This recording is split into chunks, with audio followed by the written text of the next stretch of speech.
សូមស្វាគមន៍សិក្ខាសាលានឹងចាប់ផ្ដើមនៅក្នុងពេលឆាប់ៗនេះបទបង្ហាញពីភាសានិងវគ្គសំណួរចម្លើយសិក្ខាសាលាត្រូវបានកត់ត្រាទុកចុចប៊ូតុងលើកដៃដើម្បីនិយាយ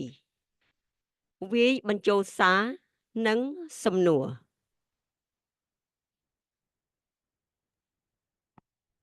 Good evening. The workshop is starting. This is a bilingual presentation with question and answer sessions at the end. We are being recorded.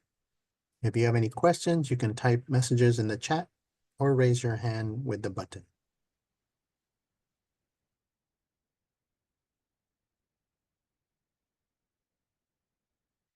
អ្នកធ្វើបទបង្ហាញយុគនេះគឺអុកចន្ទថាអ្នកឯកទេសបោះឆ្នោតភាសាខ្មែរ Jose Posada អ្នកឯកទេសបោះឆ្នោត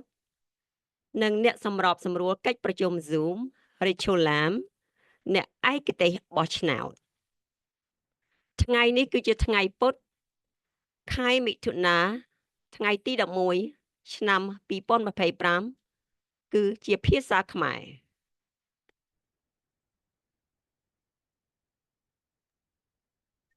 Tonight's presenters are Chantauk, a specialist for Khmer, myself, Jose Posadas, and Rachel Lam, who's our Zoom meeting facilitator.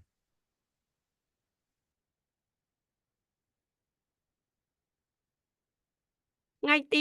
24ខែមិថុនាឆ្នាំ2025ការបោះឆ្នោតពិសេសបិទបញ្ចប់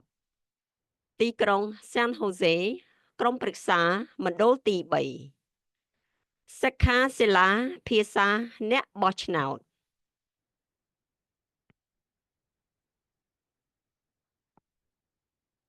This is the voter language workshop specifically for the June 24 special runoff election for the city of San Jose in the council district number 3.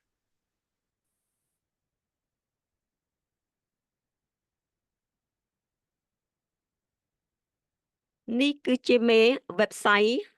ចុចនៅលើថ្ងៃទី24ខែមិថុនាឆ្នាំ2025ការបោះឆ្នោតពិសេសបិទបញ្ចប់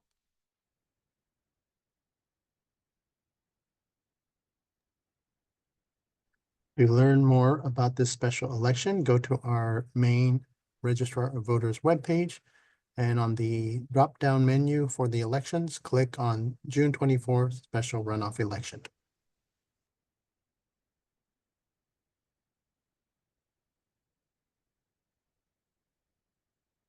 ទំព័រព័ត៌មានអំពីការបោះឆ្នោតមានជា5ភាសា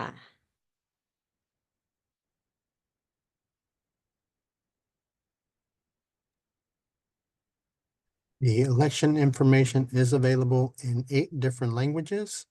You can select the language of your preference.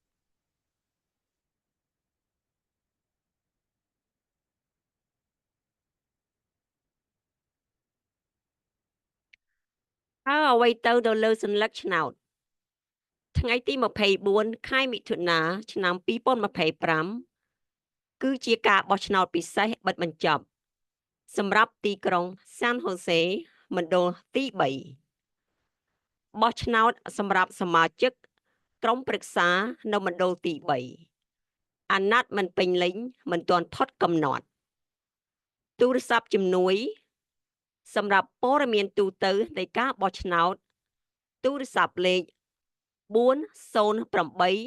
299 VOTE 86 83ទូរស័ព្ទឥតគិតថ្លៃ866 430 VOTE 86 83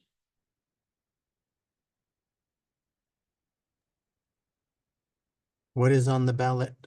for this special election? It is a contest for a vote of the city council member for District 3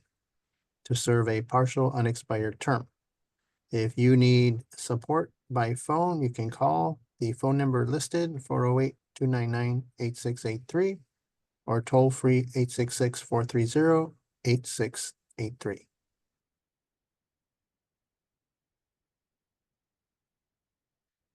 តើអ្នកណាខ្លះគឺអាចមានសិទ្ធិបោះឆ្នោតអ្នកបោះឆ្នោតដែលមានអាសយដ្ឋានចុះឈ្មោះនៅមណ្ឌលទី3មានប្រហែល 47,000 នាក់ដែលបានចុះឈ្មោះបោះឆ្នោត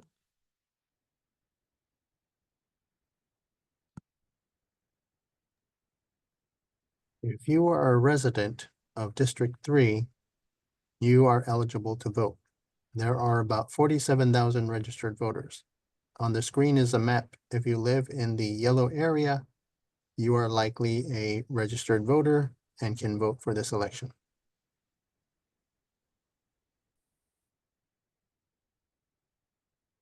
ធ្វើបច្ចុប្បន្នភាពការចុះឈ្មោះអ្នកបោះឆ្នោតរបស់អ្នកថ្ងៃចុងក្រោយនៃការចុះឈ្មោះបោះឆ្នោតគឺថ្ងៃទី 9 ខែមិថុនា ឆ្នាំ 2025 ចុះឈ្មោះតាមអ៊ីនធឺណិតនៅ register2vote.cl.gov ថ្ងៃចុងក្រោយដើម្បីស្នើសុំសិលឹកឆ្នោតបោះឆ្នោតតាមសម្បត្តិតាមរយៈសម្បត្តិគឺថ្ងៃទី 17 ខែមិថុនា ឆ្នាំ 2025 ធ្វើបច្ចុប្បន្នភាពការចុះឈ្មោះរបស់អ្នកដើម្បីផ្លាស់ប្ដូរឈ្មោះ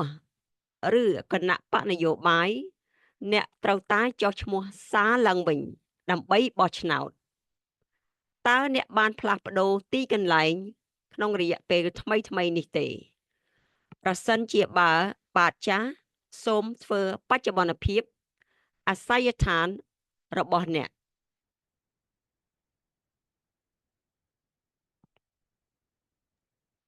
The last day to register to vote is June 9th. You can go to the website registertovote.ca.gov. The last day to request a ballot by mail is June 17th so that it gets to your home in time. If you wish to change your name or political party, you need to re-register to vote. And if you moved recently, then you will want to update your address.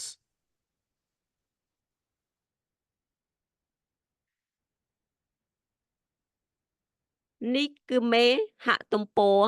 សូមរំកិលចុះក្រោមដើម្បីមកចុចនៅលើរកមើលមណ្ឌលរបស់អ្នក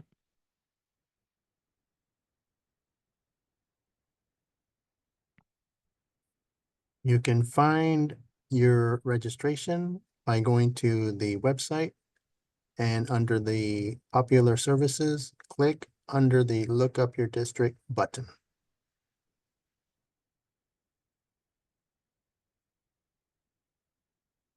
រកមើលមណ្ឌលរបស់អ្នក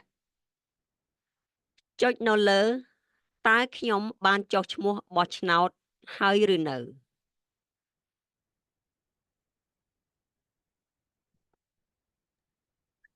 You can also look up your district by going to the register to vote column and select Am I registered to vote?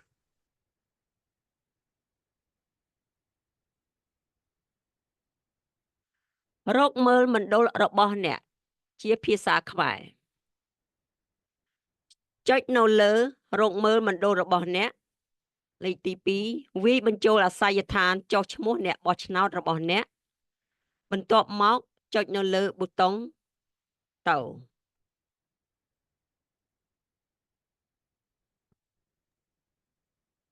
When you get to this screen, it's asking you to type in your address. Do that, click on the Go button, and it will show you the following screen.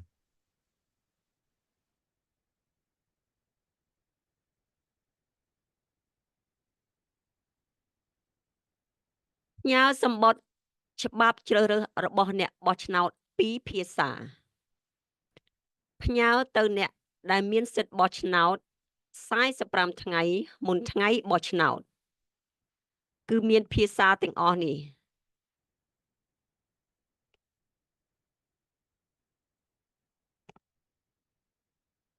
If you received one of these postcards, that means you are eligible to vote. Please save these postcards for the information that is provided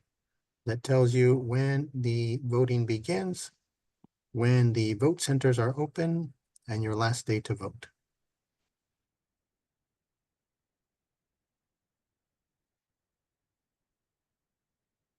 បានផ្ញើទៅអ្នកបោះឆ្នោតដែលមានសិទ្ធិនីមួយៗមគ្គតិព័ត៌មានអ្នកបោះឆ្នោត County Civic ស្វែងយល់អំពីបេក្ខជននិងវិធានការនៅលើសញ្ញកឆ្នោតរបស់អ្នកអានការណែនាំអំពីការបោះឆ្នោតវិធីសាស្ត្របោះឆ្នោតរបៀបឧសសម្គាល់សញ្ញកឆ្នោតរបស់អ្នកកាលបរិច្ឆេទបោះឆ្នោតដំបូងកំណែអេឡិចត្រូនិកមាននៅ sccvote.org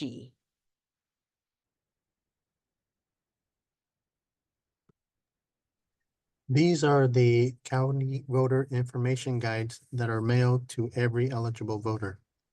When you receive it, you can learn about the candidates that are on the ballot. Also voting instructions, voting methods, how to mark your ballot, early voting dates. You can also get this electronically by going to the website sccvote.org.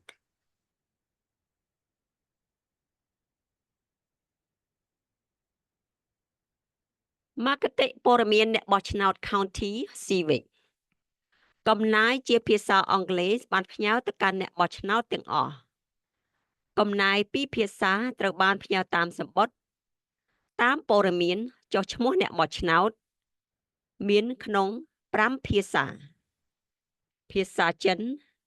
ភាសាអង់គ្លេសភាសាអេស្ប៉ាញតកាឡុកហើយនិងភាសាវៀតណាម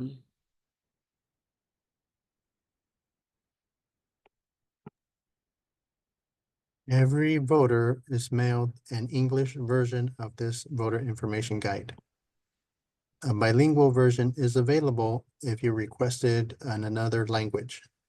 The other languages where this is available is in Chinese, Spanish, Tagalog, and Vietnamese.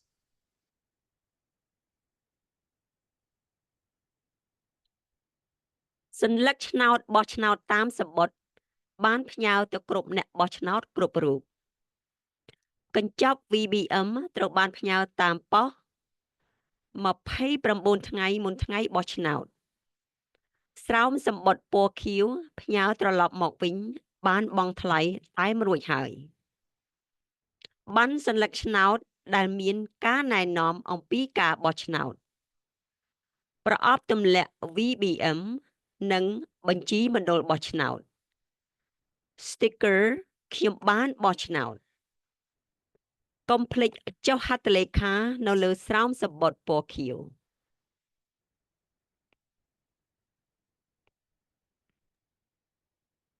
The vote by mail packets that are mailed to every voter are mailed 29 days before the election. They include a postage paid blue return envelope,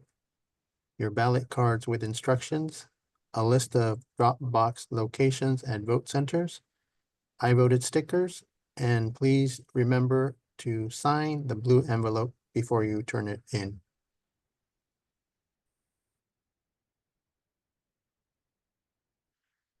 សញ្ញកបោះឆ្នោតតាមសំបុត្របានផ្ញើទៅគ្រប់អ្នកបោះឆ្នោតគ្រប់រូបសញ្ញកឆ្នោតរបស់អ្នកត្រូវតែប្រគល់ត្រឡប់មកវិញនៅម៉ោង 8 យប់នៅថ្ងៃបោះឆ្នោតឬមានវាយត្រាលើសំបុត្រនៅចំថ្ងៃបោះឆ្នោតឬមុនថ្ងៃបោះឆ្នោតហើយទទួលបានមិនឲ្យលើសពី7ថ្ងៃបន្ទាប់ពីថ្ងៃបោះឆ្នោតបញ្ជូនឬផ្ញើសញ្ញកឆ្នោតរបស់អ្នកឲ្យបានឆាប់មុនពេលដូច្នេះវាអាចត្រូវបានបញ្ជូននៅក្នុងលទ្ធផលបោះឆ្នោតនៅពេលយប់ដំបូងស្រោមសំបុត្រផ្ញើត្រឡប់មកវិញរួមមានបង់ថ្លៃតែមទុកជាមុន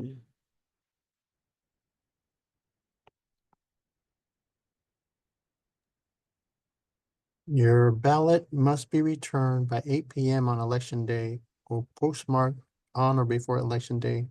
and received no later than 7 days after the election day. You can deliver or mail your ballot early. so it can be included in the first election night results.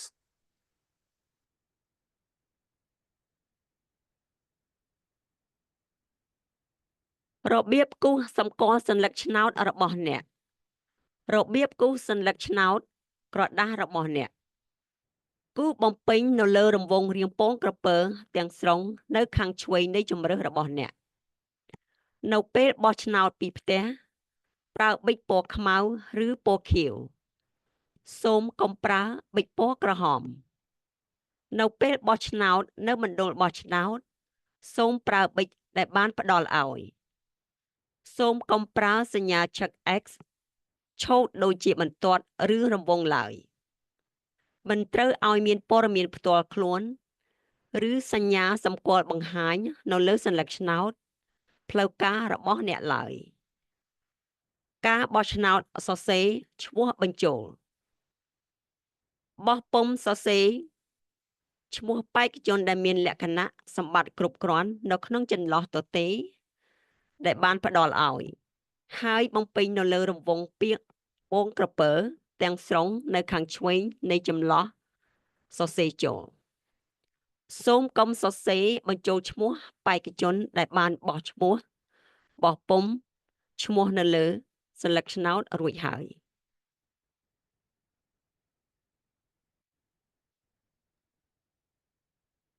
To properly fill your paper ballot, you must fill in the oval completely to the left of the selection. If you are at home, use a black or blue ink only. Do not use a red ink. If you are voting in person at the vote center or the registrar of voters office, you will need to use a marker that's provided.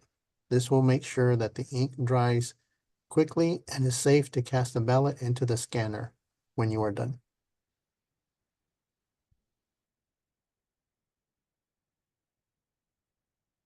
ផ្ញើសម្បត្តិមកឬទម្លាក់សัญลักษณ์ឆ្នោតបោះតាមសម្បត្តិរបស់អ្នកទម្លាក់នៅប្រអប់ទម្លាក់ ROV ទាំងអស់ទាំង6ណាមួយក៏បានចាប់ផ្ដើមនៅថ្ងៃច័ន្ទទី26ខែឧសភាឆ្នាំ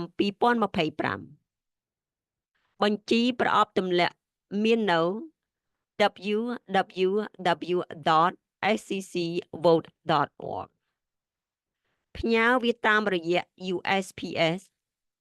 បានបង់ថ្លៃតម្លៃតែមរួចជាមុនត្រូវតែបានវាយត្រាប្រេសណីនៅលើសម្បត្តិកំណត់សម្គាល់ត្រឹមម៉ោង8យប់នៅថ្ងៃទី24ខែមិថុនាឆ្នាំ2025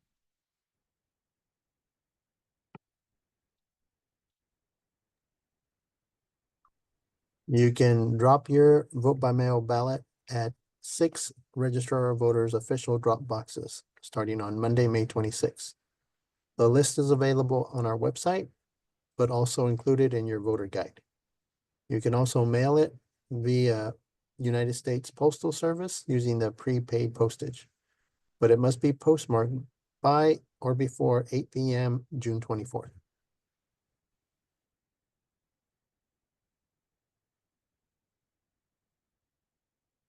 ទីតាំងប្រអប់ទម្លាក់សัญลักษณ์ឆ្នោតទាំងអស់អាចចូលធ្វើដំណើរការបាន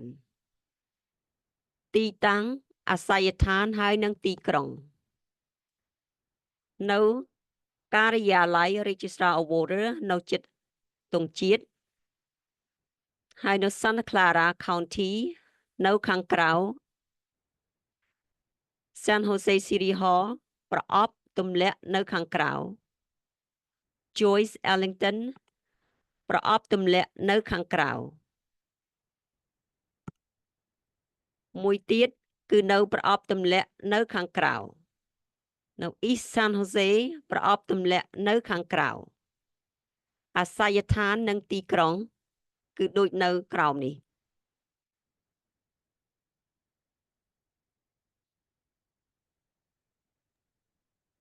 These are the 6 official Dropbox locations that are accessible to you.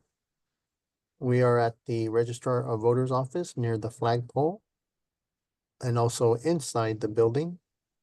at the County Civic Center on Heading at San Jose City Hall on Santa Clara Street, at the Joyce Ellington Library on Empire, Biblioteca Latinoamericana Library on South First, and Carnegie Library on East Santa Clara Street.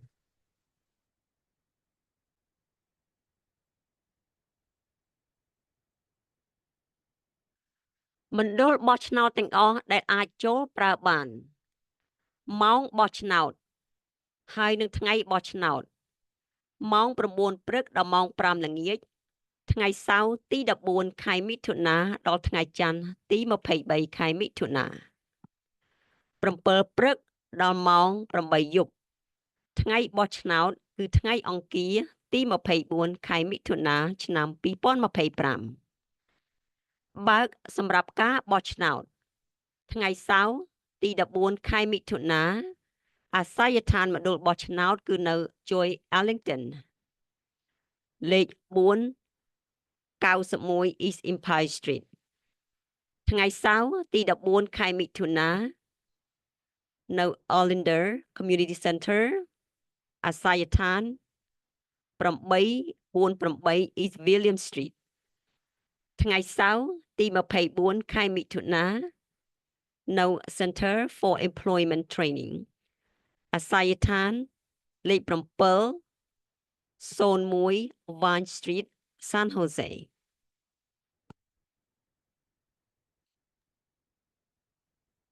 We also have vote centers that will be open for you to drop off your ballot or vote in person. 2 of them will open this Saturday, the 14th. They are Joyce Ellington Library and Olinder Community Center. And the third one will open June 21st, the Center for Employment Training. Voting hours are 9 to 5. And on the last day to vote, Tuesday, 24th,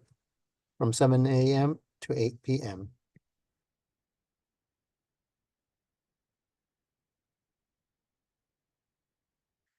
តើអ្នកដឹងទេការបោះឆ្នោតដែលអាចចូលធ្វើដំណើរការបាន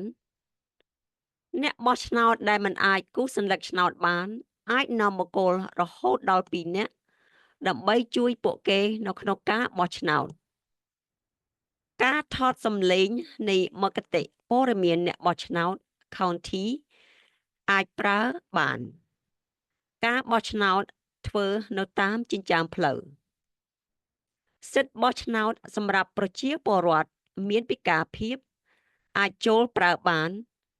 ការថតសំឡេងនៃមគ្គុទ្ទេសក៍ព័ត៌មានអ្នកបោះឆ្នោត County មាននៅ scc.vote.org/RAVBM ឬតាមការស្នើសុំដោយការទូរស័ព្ទទៅលេខ 408-299 vote 8683 ឬលេខឥតគិតថ្លៃ 866 430 vote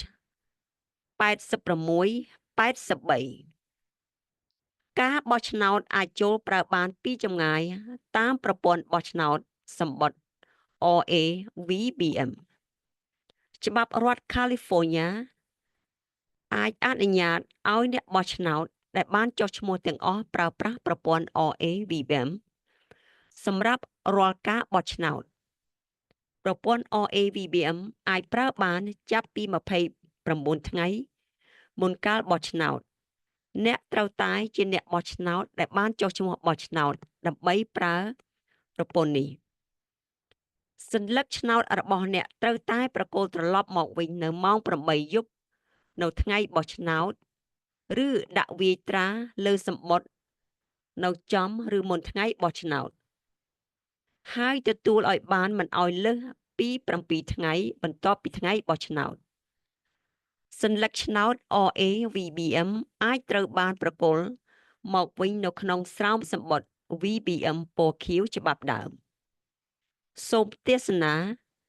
scc.vote.org/RAVBM សម្រាប់ព័ត៌មានបន្ថែមដើម្បីរក្សាភាពឯកជននិងសុវត្ថិភាពរបស់អ្នកសញ្ញាបត្រឆ្នោត RAVBM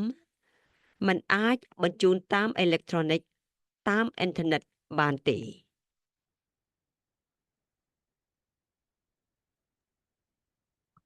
If you are unable to mark a ballot, you may bring up to 2 people to assist in your voting choices. There's also audio recordings of the county voter information guide that are available, as well as curbside voting. California law now permits all registered voters to use the remote accessible vote by mail system for every election. The system is available starting 29 days before the election. You must be a registered voter to use the system. Your voted ballot must be returned by 8 p.m. on election day. Please visit secvote.org RAVBM for more information. The RAVBM ballots cannot be transmitted electronically through the internet, but you can print them and mail them back in an envelope.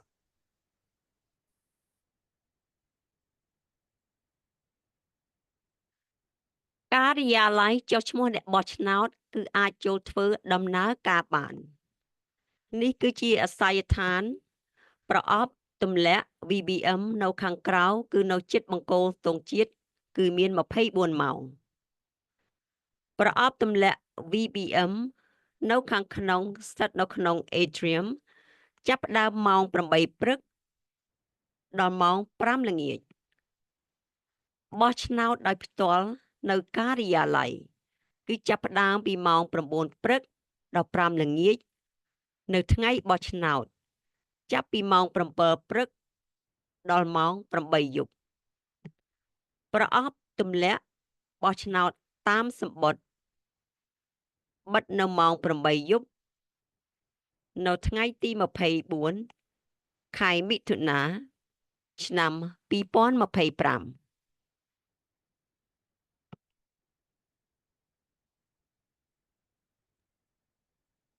You can also drop off or vote at the Registrar of Voters office. We're at 1555 Burger Drive, Building 2 in San Jose. The drop box is located outside near the flagpole. There's also indoor ones in the atrium. You can vote in person there between 8 and 5 p.m. Monday through Friday, and the last day to vote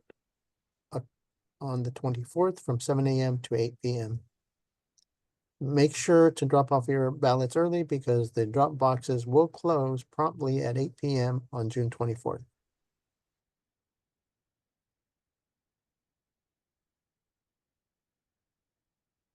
បោះឆ្នោតមុនកាលកំណត់ពីផ្ទះឬនៅមណ្ឌលបោះឆ្នោត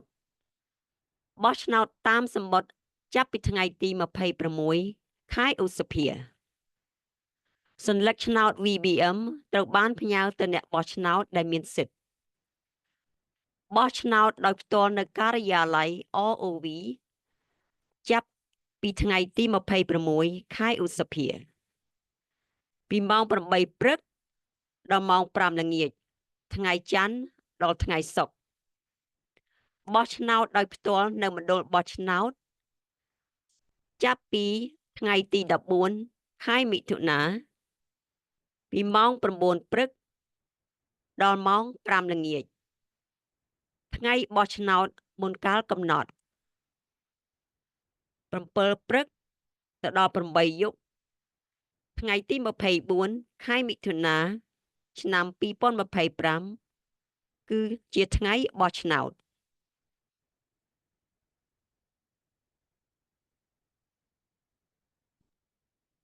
You can vote early from home or at a vote center starting May 26th. In person at the Registrar of Voters also starting May 26th. At a vote center starting this Saturday, June 14th. The hours again 9 a.m. to 5 p.m. and the last day to vote from 7 a.m. to 8 p.m. on the 24th.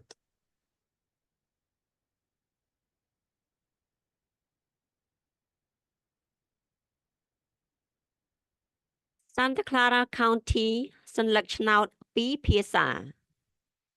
មានសញ្ញាឆ្នោតក្រដាស អេក្រង់ប៉ះ និងសញ្ញាឆ្នោតសំឡេង មាន 9 ភាសា ភាសាចិន ភាសាអង់គ្លេស ភាសាហិណ្ឌី ជប៉ុន ខ្មែរ កូរ៉េ អេស្ប៉ាញ តាហ្គាឡុក ហើយនិងវៀតណាម សញ្ញាឆ្នោតក្រដាសគំរូមានជា4ភាសាភាសាគូជារ៉ាទីពុនចាប៊ីតេលូគូហើយនិងតាមីលការគ្រប់គ្រងពីភាសាមាននៅគ្រប់មណ្ឌលបោះឆ្នោត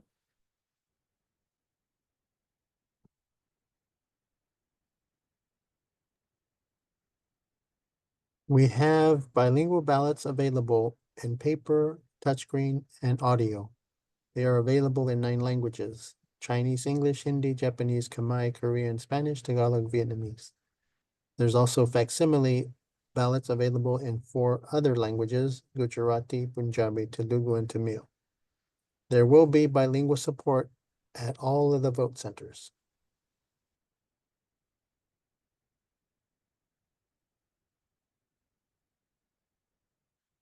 បោះឆ្នោតនៅមណ្ឌលបោះឆ្នោតណាមួយក៏បានបោះឆ្នោតតាមតំបន់របស់អ្នកនៅមណ្ឌលបោះឆ្នោតណាមួយក៏បាន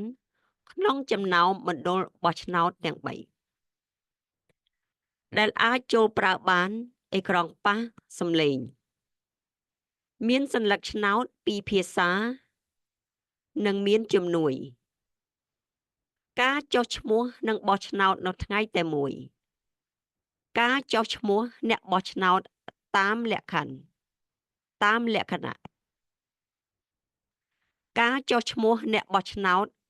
តាមលក្ខខណ្ឌធ្វើបច្ចុប្បន្នភាពអាសយដ្ឋានចុះឈ្មោះអ្នកបោះឆ្នោតរបស់អ្នកដើម្បីបោះឆ្នោតសញ្ញាឆ្នោតនៅក្នុងតំបន់របស់អ្នកសញ្ញាឆ្នោតចំនួនថ្មីទម្លាក់សញ្ញាឆ្នោតបោះតាមសម្បត្តិរបស់អ្នកការបោះឆ្នោតធ្វើតាមចិញ្ចើមផ្លូវសញ្ញាឆ្នោតក្រដាសឬការបោះឆ្នោតតាមអេក្រង់ប៉ះមណ្ឌលអ្នកបោះឆ្នោតបើកសម្រាប់ការបោះឆ្នោតមុនរយៈពេល2សប្តាហ៍ពេញមុនថ្ងៃបោះឆ្នោតសូមចូលទៅកាន់ www.sccvote.org ដើម្បីស្វែងរកមណ្ឌលបោះឆ្នោតដែលនៅជិតបំផុត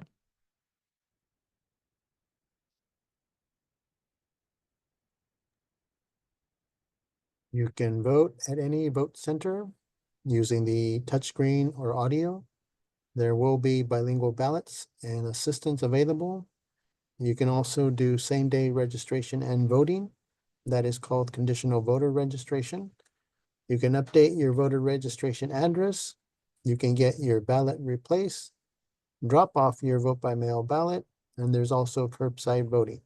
either by paper or touchscreen. The vote centers are open for 2 full weekends prior to Election Day. To find the nearest vote center, go to the website or your voter information guide.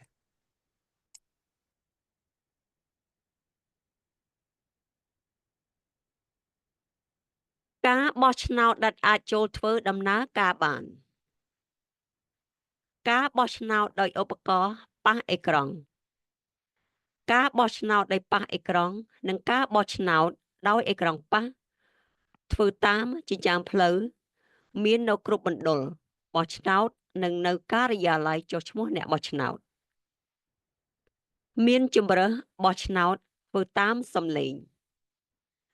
ម៉ាស៊ីនបោះឆ្នោតដែលអនុលោមតាម ADA ស្តង់ផ្ដល់ឯកជនភាពឧបករណ៍ប៉ះអេក្រង់ម៉ាស៊ីនបោះឆ្នោតម៉ាស៊ីនបោះពុម្ពសញ្ញាឆ្នោតឧបករណ៍បញ្ជាសំឡេង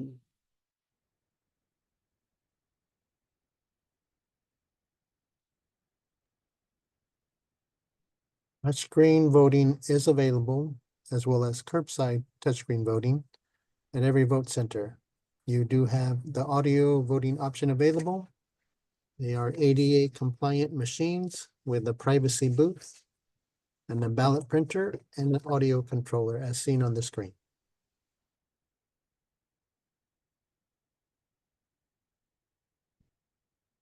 ការបោះឆ្នោតដែលអាចចូលធ្វើដំណើរការបាន ការបោះឆ្នោតដោយឧបករណ៍អេក្រង់ប៉ះ អ្នកបោះឆ្នោតគូសម្គាល់ការជ្រើសរើសនៅលើសញ្ញាឆ្នោតដោយឧបករណ៍អេក្រង់ប៉ះ ប្ដូរទំហំពុម្ពអក្សរគ្រប់ពេលនៅកំឡុងពេលជ្រើសរើស ពិនិត្យសញ្ញាឆ្នោតក្រដាសតាមឧបករណ៍អេក្រង់ប៉ះនៅម៉ាស៊ីនស្កែន ឧបករណ៍ប្រើសម្រាប់ជ្រើសរើសដោយដៃអាចស្វែងរកតាមការស្នើសុំ មាននៅក្នុង 9 ភាសា ភាសាចិន អង់គ្លេស ហ៊ីនឌី ជប៉ុន ខ្មែរ កូរ៉េ អេស្ប៉ាញ តឺកាឡុក និងភាសាវៀតណាម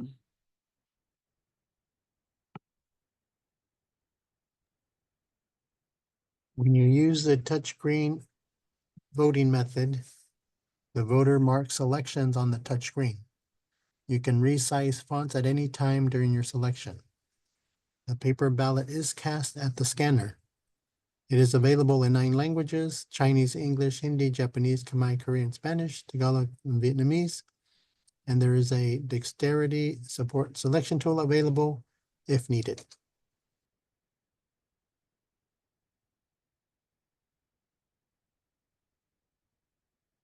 ការបោះឆ្នោតដែលអាចចូលធ្វើដំណើរការបាន ការបោះឆ្នោតធ្វើតាមសំឡេង អ្នកបោះឆ្នោតធ្វើការគូសម្គាល់ជ្រើសរើសតាមរយៈឧបករណ៍បញ្ជាសំឡេង ដែលមានប៊ូតុងធំ អេក្រង់នឹងនៅទទេនៅពេលដែលការបោះឆ្នោតតាមសំឡេងកំពុងធ្វើដំណើរការ ការពិនិត្យនៅលើសញ្ញាឆ្នោតក្រដាសអាចធ្វើបាននៅម៉ាស៊ីនស្កែន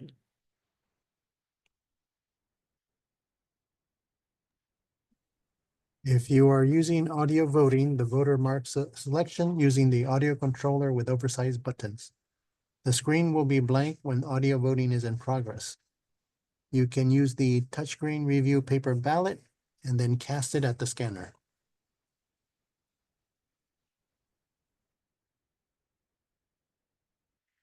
ការបោះឆ្នោត សូមនាំយកកាតសញ្ញាឆ្នោត និងសញ្ញាឆ្នោតដែលបោះពុម្ពរួចរបស់អ្នក ដោយឧបករណ៍ប៉ះអេក្រង់ ទៅកាន់ទីតាំងម៉ាស៊ីនស្កែន ដាក់បញ្ចូលសញ្ញាឆ្នោតមួយទំព័រម្ដង ចុចនៅលើប៊ូតុង Cast សម្រាប់កាតនីមួយៗ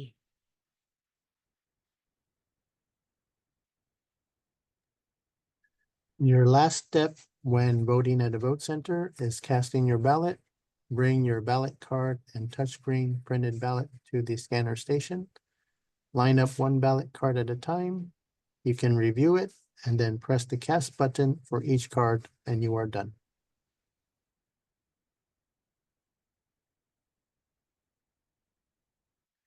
តើអ្នកដឹងទេ តាមដានការិយាល័យចុះឈ្មោះអ្នកបោះឆ្នោតតាមអនឡាញ តាមដានប្រព័ន្ធផ្សព្វផ្សាយសង្គមរបស់យើង ស្វែងរកពាក្យគន្លឹះ SCC Vote ធ្វើការចំណាំគេហទំព័ររបស់យើង www.sccvote.org ដាក់ស្លាកនៅលើប្រកាសនៃការចូលរួមបោះឆ្នោតរបស់អ្នក @SCC Vote តាមដានប៉ុស្តិ៍ YouTube របស់យើង ស្វែងរក SCC Vote មាតិកានៃការប្រើពីរភាសានិងភាសាសញ្ញា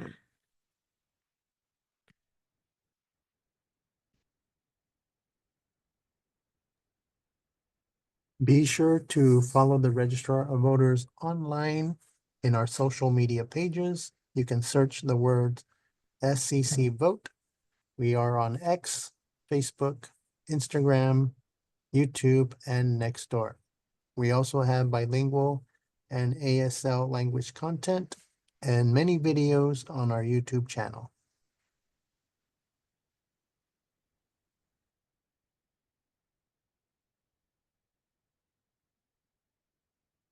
បរិស្ថាន Go Green ការណែនាំក្នុង8ភាសាដើម្បីជ្រើសរើសទទួលបានច្បាប់ចម្លងអេເລັກត្រូនិកនៃ Civic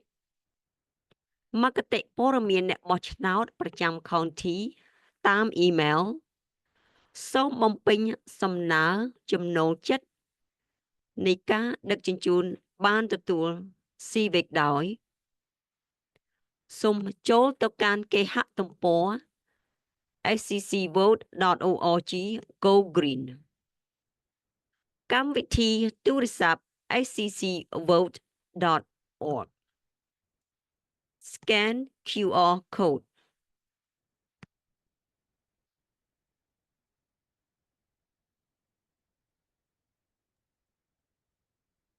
You can also opt in to receive a digital electronic copy of the voter information guide by email by filling out the delivery preference request that is in your voter guide. You can also go to the website, sccvote.org/go green, and there you can make that selection, also using our mobile app. And you can also scan the QR code located in your printed paper copy.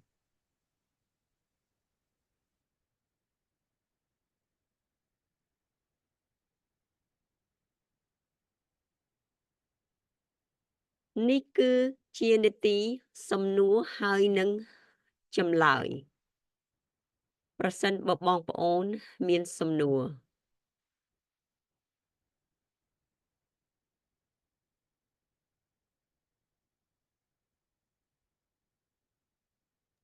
We have arrived at the end of the presentation.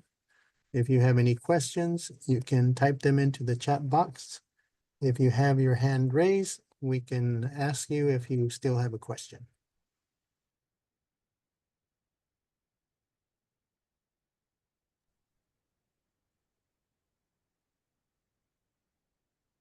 Sachiko, would you like to ask your question?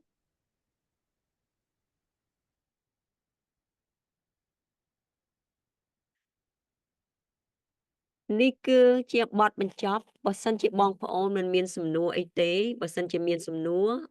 សូមសួរនៅសារ chat នៅខាងក្រោមបើមិនមានសំណួរទេសូមអរគុណ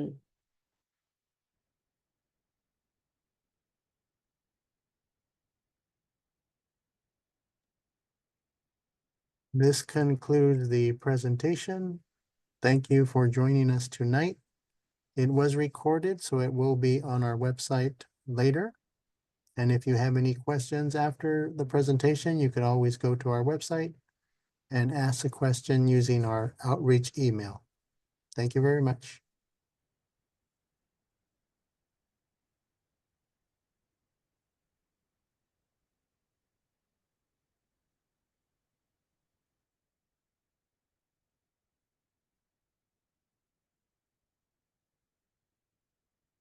Som Orkun.